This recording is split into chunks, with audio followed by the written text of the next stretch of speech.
Hey nerds, Farmer Jesse here. Welcome to Growers Daily, your daily dose of ecological farming insight. It is Monday, April 14th, 2025, and today we're talking about if you can level a plot. Should you? Just go ahead and do it. And we're going to take a look at what the challenges of a plastic-free farming says about farming. Plus, it's Feedback Monday, so let's do it.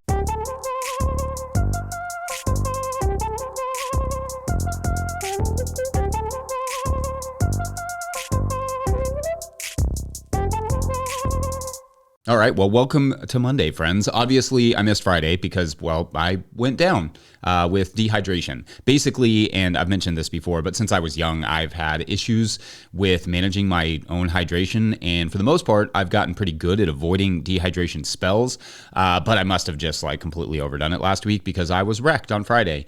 When I go through these sort of dehydration spells, I get nauseous with severe headaches and brain fog and can't really do basically anything. But luckily, because I've been dealing with this for quite a while now, I can usually catch it early and get myself up and running in a day or two. The worst bouts last about a week where I can barely get out of bed, which is awesome in the middle of the growing season. But this one, that was about a day.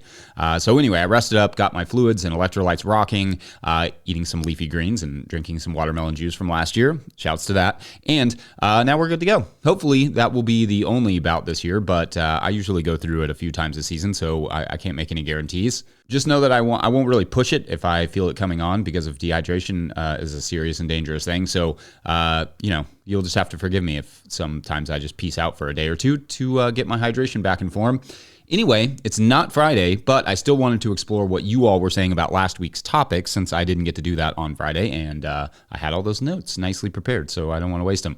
So yeah, last Monday we talked about microplastics and what they are doing to photosynthesis and plant health and human health. It's not great, just, spoiler. But I liked this comment from @BackyardProduce, who wrote, quote, "As far as microparticles are concerned in the human body, from what I understand, microparticles can be made of organic materials like cotton, wood, anything that gets burnt. Maybe even organic matter could break down that small and blow in wind, hence why windbreaks are recommended for muck soil regions. I wonder why there's an emphasis on microplastics, but there's not other microparticles that in my environment are way more common, mainly smoke and dust from compost," end quote. Thanks. And the simple answer to those to that and those other things that you listed, albeit some of them like smoke absolutely can be harmful, most of them biodegrade and plastic doesn't. So if you inhale something like cotton fiber or dust or ashes or whatever, it will eventually decompose and pass through. Plastic cannot and does not do that. Now, there may be some exceptions, cellulose products that are close to plastic, or obviously smoke particles, that sort of stuff can be highly dangerous. But by and large, organic materials decompose in or out of the human body or in or out of the plant or whatever, the soil, etc. And plastics don't do that. I had a veterinarian, in fact, write me after that episode and tell me, quote, "I have found plastic during surgery 3 times in places where it had no direct access and no identifiable route to entry," end quote. So yeah, excellent conversations and comments all over that thread though. So thank you all for that. On Tuesday, we discussed fire ants, and a few things came up, such as what a few of you said, like @Cheryl Schaefer 9965, who wrote, quote, "Hey Jesse, love your pod. Just a note on boiling water for ants, which I use every year in my walkways and driveway. It works great, but please note that boiling water also kills plants. So if you pour boiling water in your beds or lawn, you should expect that it will kill your crops/grasses. I also use boiling water to get rid of creeping weeds in my gravel walkway," end quote. Yeah, thanks. Great addition. And yes, indeed, boiling water can help alleviate weeds to some extent, thus why steam weeding can be effective, but I'm generally less worried about that, only because plants are pretty resilient, but also ants have also cleared many or most of them in the space that they are in order to mound and build a colony in that area anyway. However, that is something to be aware of, especially if the mound is near a prized perennial, for instance. You don't want to kill that off while killing your ants when you could maybe use something else. There are various recommendations in those comments as well for treating fire ants. If that's something you're going through, I would read through that. I should say that a lot of the sort of off the beaten path, older school remedies have been tried and some of them studied. So I'm not saying they won't work, just that the science doesn't generally back all of them up. Doesn't necessarily mean anything. You can try them, but boiling water does seem to be the exception there. It's kind of an old school method that actually is somewhat functional. On Wednesday, we broke down growing sweet potatoes, and I wanted to touch on what @Insk Inksk, it looks like what it says, wrote, quote, I cured my sweets for years and tried an experiment of skipping that, and I couldn't tell the difference. I grow a variety of reds and whites. They are sweet, but not right out of the ground. Just a few weeks in storage, and they are still good here in April. I'm in northern New Jersey. Thanks for the great content. Thanks. Awesome. And I should say there may very well be sweet potatoes that are good to go, just like that out of the ground, or like you said, maybe after a few weeks in storage. Totally possible. But generally speaking, curing, and this is according to the research, in my experience with our sweet potatoes, it helps to retain storage life. It heals cuts and bruises more rapidly. It decreases the amount of weight, yield, in other words, loss to dehydration. It can decrease the disease susceptibility as well, and also naturally sweeten the sweet potatoes considerably. But like I said, every variety can be different. So generally, I recommend curing. But if you like your sweet potatoes as is, don't listen to me. Or you could run a side-by-side like this person sounds like they did and see what you think. You may find curing is not worth the work, or conversely, may see what you're missing out on. Then on Thursday of last week, we talked about getting creative in the compost alternatives. And I thought this from @RocketGoose, great name, was interesting. Quote, I work at a community garden on a tiny island 1 mile across off the coast of Scotland. That sounds awesome. Getting compost here is logistically complicated, so we collect about 30 tons of seaweed over the winter to put on the beds lasagna style, then supplement this with our homegrown compost and grass cuttings in the summer, end quote. Thanks. And yeah, in my experience, almost every region has its wasted organic material or two. Figuring out how to employ it is the challenge. Now, I'm sure some places are rich with seaweed, but also remember that seaweed provides a lot of habitat for local sea and beach ecology, turtles, birds, etc. So obviously, just be considerate of that if and when you are going to remove it and use some seaweed. Great stuff as always last week, you all. Really appreciate every one of you dearly and for letting me have a little rest day. And I will take care of myself if you all promise to take care of yourselves. Otherwise, we're going to take a quick break, and when we come back, leveling ground, if you got the means. But first, a quick word from our friends at Rimmel Greenhouses. Whether you're growing tomatoes for market, flowers in the spring, or vegetables for your family, growing in a high tunnel protected from the weather provides the right environment for a harvest you can count on. Rimmel Greenhouses are strong, durable, and easy to assemble, offering the quality you need to grow productively year-round. The team of experts at Rimmel Greenhouse Systems will be your trusted partners to ensure you get exceptional value from your greenhouse or high tunnel investment. Visit Rimmel.com today to get growing.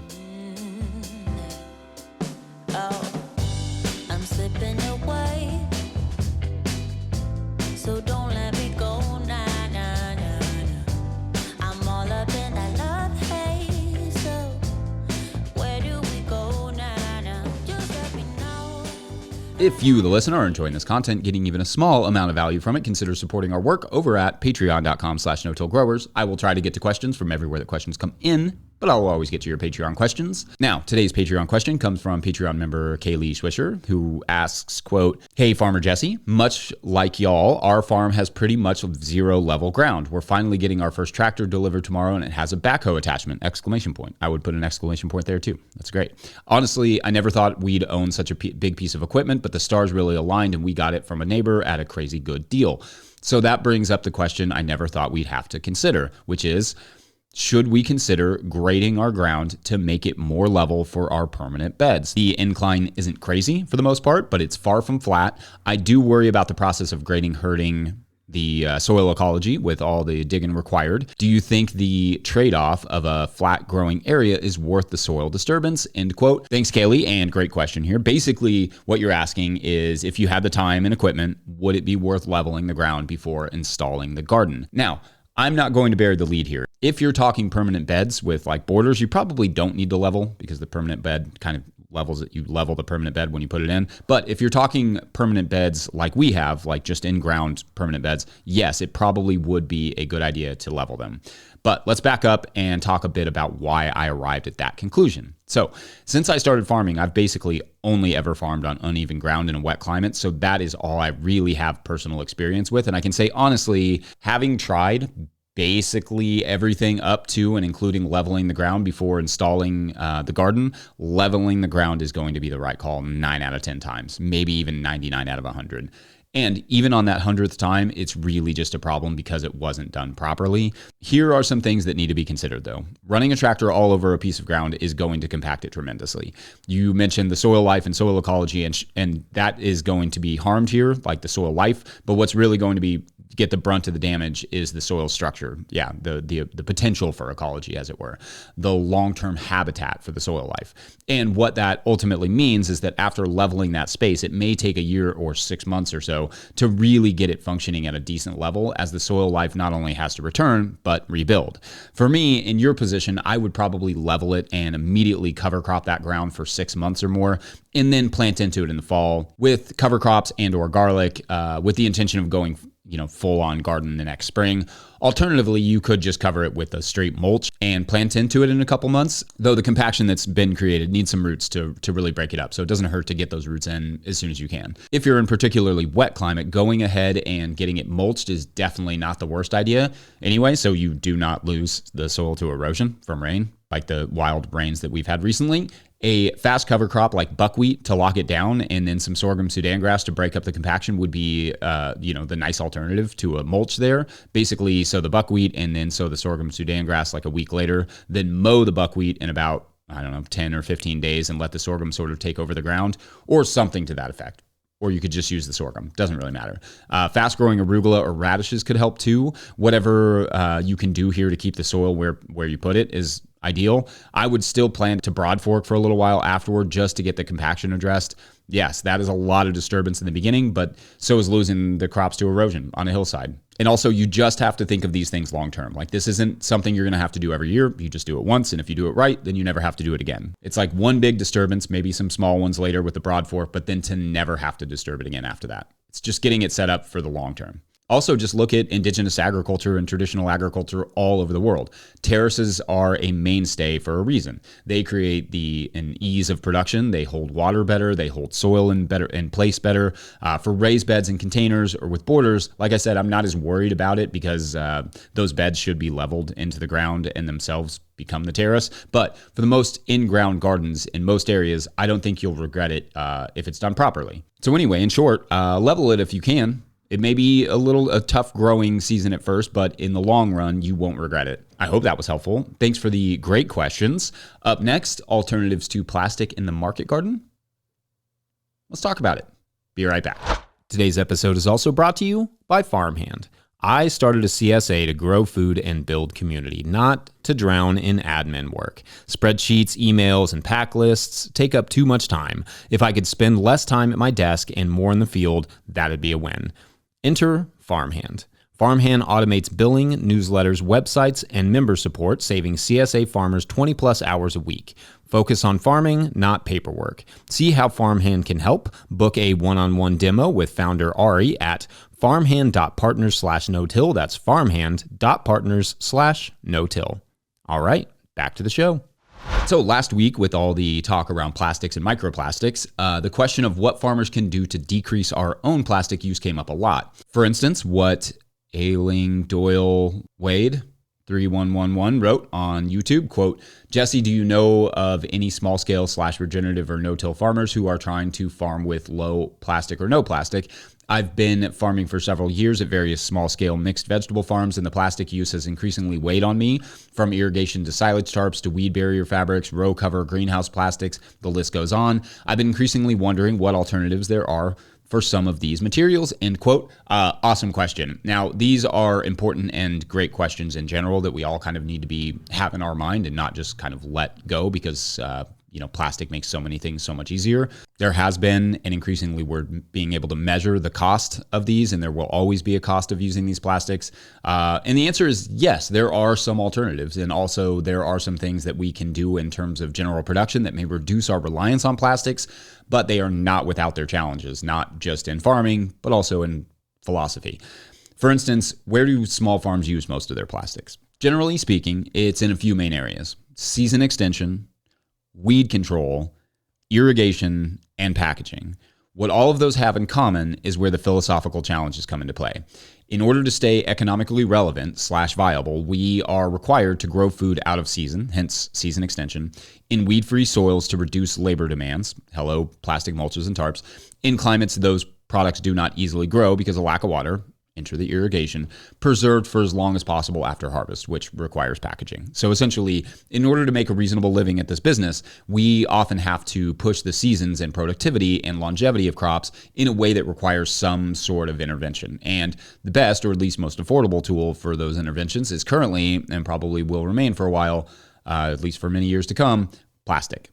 Some alternatives do exist, certainly. Glass for greenhouses, for instance, or organic mulches for weeds. I did that segment last month on the alternatives to plastic packaging and how the numbers of those things are slowly increasing. I don't know that we will see anything like that for tarps or greenhouse plastics necessarily, at least not anytime soon. But I referenced yesterday and have enjoyed watching Ben Hartman at Clay Bottom Farms experimenting with burlap as a row cover. So on the one hand, I think there is part of me that feels like, well, some of these things like lettuces and greens and lots of fresh vegetables grown intensively out of season for market, there's kind of always going to be an environmental cost associated with them unless you are growing them at home for yourself. It's hard to preserve them, in other words, without plastic. And there's also a part of me that knows there are alternatives to the environmentally damaging plastic options while also doing the math that says, if you do it that way, it's really hard to make money. It is done, to be sure. I think of how low plastic or no plastic farms like Herbivore Farm in Kansas City, they are a really cool farm, but they have to work extremely hard throughout the season to make it possible because they can only grow in the growing season and they can't extend the season that much. Season extension, for instance, isn't just about money. It's also about balancing that workload. But that's a farm that's made it work, and I think they are an amazing inspiration. But anyway, on the technical side, the materials side, I'm hopeful the options will grow and the prices will come down, making it possible to produce fresh food without such significant quantities of plastic. But irrigation is a tough one. Finding large, affordable options to replace irrigation is not easy, and there's a limit to what can be dry farmed where. Like, we've talked about this before, but yes, indigenous people did and do dry farm in dry climates, but they are and were able to use a lot of land because dry farming requires large spacing between crops, larger than like what we use on our farm. So that, plus regionally adapted seeds coupled with techniques developed over thousands of years, makes or made dry farming possible. And they aren't growing lettuces for weekly harvests either. For what they're growing is mostly storage crops. For things like fresh greens, we have to push the limits a little bit, which requires irrigation, which is indeed mostly plastic. Again, I do think change is slowly brewing. I think there's more interest in plastic-free growing, but as long as the market demands inexpensive fresh, greens and produce year round, and as long as farmers have to pay for expensive land with inexpensive food, there will always be some amount of plastic waste on farms because, in a sense, it just makes it possible. Row covers, landscape fabrics, all of that. That isn't an endorsement of plastic or necessarily an endorsement of growing food out of season. It's just a reality of this sort of business. And I think we can make it better. So let me know your thoughts and also any other commercial farms who are adhering to low or no plastic in their production so we can all follow along. Otherwise, we're going to wrap this week. Don't forget we are now officially a 501c3, so donations are tax deductible and greatly appreciated. There are links in the show notes. Please make sure to like and subscribe and or follow wherever you're getting this podcast. That's an easy way to help us out as well. Enormous thank you to all of our show sponsors. And if you'd like to sponsor this show, you can reach out to Farmer Michelle at no-tillgrowers.com. Huge shouts to Willie Breeding for the theme music, Mike Hilbert for the production help and editing, and the team at No Till Growers. Also, shouts to Epidemic Sound for the background music that you can hear. Pick up a copy of the Living Soil Handbook or the Seed Farmer at no-tillgrowers.com to support our work. Big thank you to everyone over at patreon.com/no-tillgrowers, where at a certain level, or if you just bump up from one level to another, or sign up in the month of April, still April, right? Yeah, April, you get a shout out on the show. So big shout outs today to Philip Dion. Oh, that's fun. That's like a very bouncy name. I like it. Rhonda Hunt. Lettuce. It's about dang time, Lettuce. Madeline Shaw. Keelan O'Sullivan. And John Rowe. All right, so to recap what's been going on last week on Farmer Jesse Makes Up a Story about the Patreon members. You will remember we never got to conclude the Potato Energy Farm story. This is a farm where judges order people in trouble to go work on a secret farm that grows a particular brand of potato for energy storage. And you will remember that some of our crew decided to eat a few of the potatoes, but they knew that the farmers had a microwave in the office. So they had to break into the office, climb through the window with, the potato carefully wrapped in a towel so it wouldn't burn them. This is essential. But as they were getting ready to bake that potato, they saw a folder that read Feeding Schedule 2025-2026, and one of the members, let's say it was Lettuce, decided to open the file. And what they saw would change their perspective entirely on what they were all doing there. That is for tomorrow on Hot Potato. Okay, we're still workshopping the title here, but thanks for watching and or listening. We will see you tomorrow.